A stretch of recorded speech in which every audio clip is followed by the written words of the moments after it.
नमस्कार, मैं मंजली प्रधान। आप देख रहे हैं न्यूज लाइव। एडीआर की रिपोर्ट में खुलासा, तेलंगाना के सीएम रेवंत रेड्डी के खिलाफ मुख्यमंत्रियों में सबसे अधिक आपराधिक केस। चुनाव अधिकार संस्था एसोसिएशन फॉर डेमोक्रेटिक रिफॉर्म्स यानी ईडीआर की रिपोर्ट में कहा गया है कि तेलंगाना के मुख्यमंत्री रेवंत रेड्डी पर सबसे ज्यादा 89 आपराधिक मामले दर्ज हैं। इसके अलावा देश के सबसे अमीर मुख्यमंत्री आंध्र प्रदेश के एन चंद्रबाबू नायडू हैं, जिनके पास 931 करोड़ रुपए से अधिक की संपत्ति है।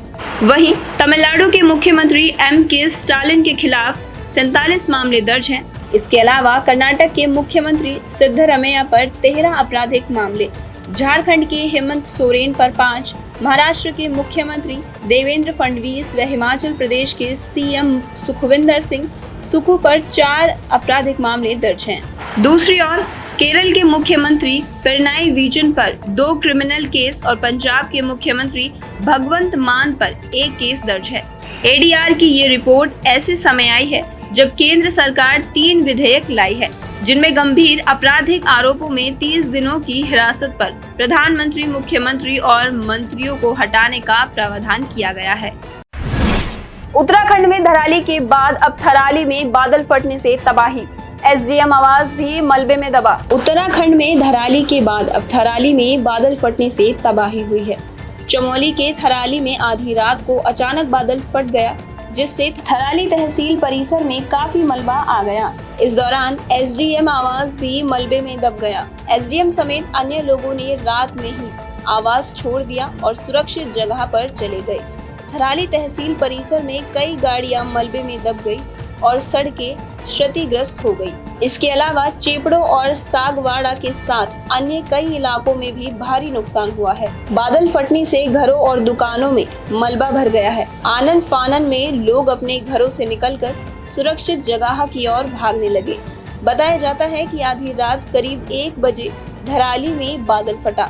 सूचना मिलने पर प्रशासन और एसडीआरएफ की टीम मौके पर पहुंची और राहत एवं बचाव कार्य शुरू किया। इस आपदा में एक युवती समेत 2 लोग लापता बताए जाते हैं। उद्योगपति अनिल अंबानी की मुश्किलें और बढ़ी, ईडी के बाद अब सीबीआई ने मारा छापा। बिजनेस अनिल अंबानी की मुश्किलें बढ़ती जा रही हैं। मुंबई के आरकाम समेत अनिल अंबानी से जुड़े 6 परिसरों पर सीबीआई ने छापा मारा है। सीबीआई के 7 से 8 अधिकारी सुबह 7 बजे से ही सर्च ऑपरेशन चला रहे हैं। बताया जाता है कि बैंक धोखाधड़ी मामले के आरकॉम और अनिल अंबानी से जुड़े परिसर की सीबीआई तलाशी ले रही है। इस धोखाधड़ी के कारण स्टेट बैंक को 2000 करोड़ रुपए से अधिक का नुकसान होने का आरोप है। इस मामले में एक एफआईआर भी दर्ज की गई है। इससे पहले प्रवर्तन निदेशालय ने अनिल अंबानी से कथित तौर पर करोड़ों रुपए के बैंक ऋण धोखाधड़ी से जुड़े मनी लॉन्ड्रिंग मामले में पूछताछ की थी और 50 व्यावसायिक संस्थाओं और 25 लोगों के ठिकानों पर छापा मारा था। वहीं कर्नाटक में कांग्रेस नेता केसी वीरेंद्र के घर पर प्रवर्तन निदेशालय ने छापा मारा और 12 करोड़ रुपए कैश व 6 करोड़ रुपए की ज्वेलरी बरामद की है। आजमगढ़ में 1 लाख का इनामी एनकाउंटर में ढेर, हत्या और लूट के कई मामले थे दर्ज। उत्तर प्रदेश में अपराधियों के खिलाफ एक्शन लगातार जारी है।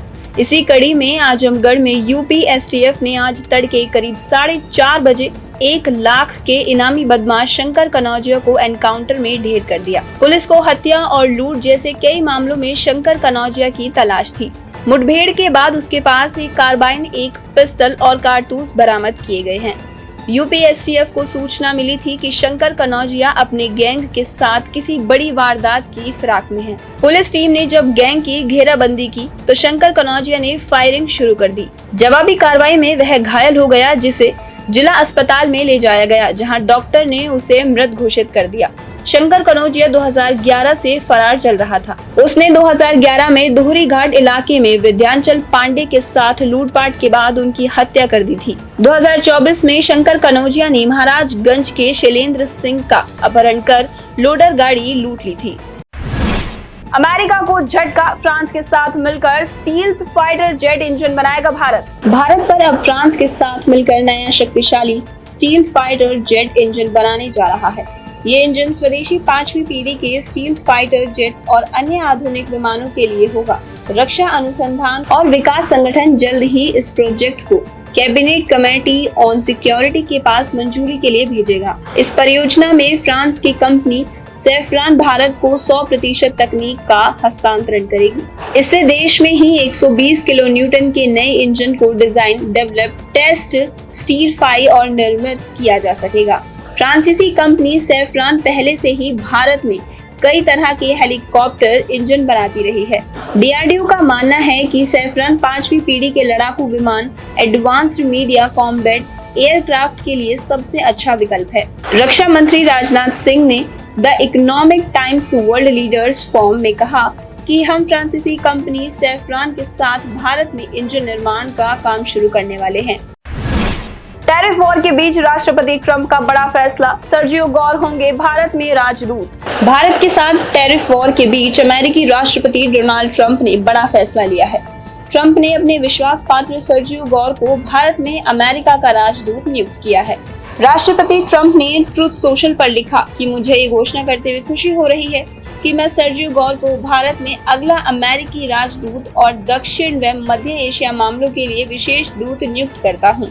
सर्जियो गौर और उनकी टीम ने रिकॉर्ड समय में हमारी संघीय सरकार के विभागों में 4000 से अधिक अमेरिका फर्स्ट प्रेटियर ट्रस्ट की नियुक्ति की है। ट्रंप ने कहा कि सर्जियो गौर मेरे एजेंट को आगे बढ़ाने और अमेरिका को फिर से महान बनाने में मदद करेंगे। हाल ही में नासा प्रमुख के लिए अरबपति जेरेड इसाक मेन के नामांकन की प्रक्रिया में भी सर्जियो गौर शामिल थे।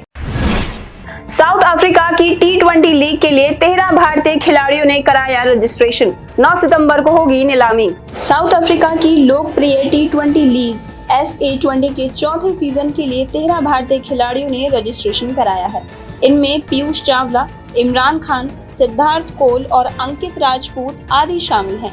ये सभी खिलाड़ी 9 सितंबर को जोहान्सबर्ग में होने वाली नीलामी में हिस्सा लेंगे। इनमें पीयूष चावला का बेस प्राइस सबसे ज्यादा 50 लाख रुपए और इमरान खान का बेस प्राइस 25 लाख रुपए है, जबकि बाकी सभी भारतीय खिलाड़ियों का बेस प्राइस 10 लाख रुपए रखा गया है। वहीं भारतीय क्रिकेट कंट्रोल बोर्ड के नियमों के अनुसार केवल वही भारतीय खिलाड़ी विदेश लीग में खेल सकते हैं जिन्होंने अंतर्राष्ट्रीय क्रिकेट से संन्यास ले लिया है और आईपीएल में खेलने से मना कर दिया हो। दूसरी ओर साउथ अफ्रीका लीग में पाकिस्तान के 40 और इंग्लैंड के 150 से ज्यादा खिलाड़ियों ने रजिस्ट्रेशन कराया है। आज के लिए बस इतना ही। कल फिर मिलेंगे देश दुनिया की नई जानकारियों के साथ। तब तक के लिए देखते रहिए और सब्सक्राइब करिए IIMT मीडिया।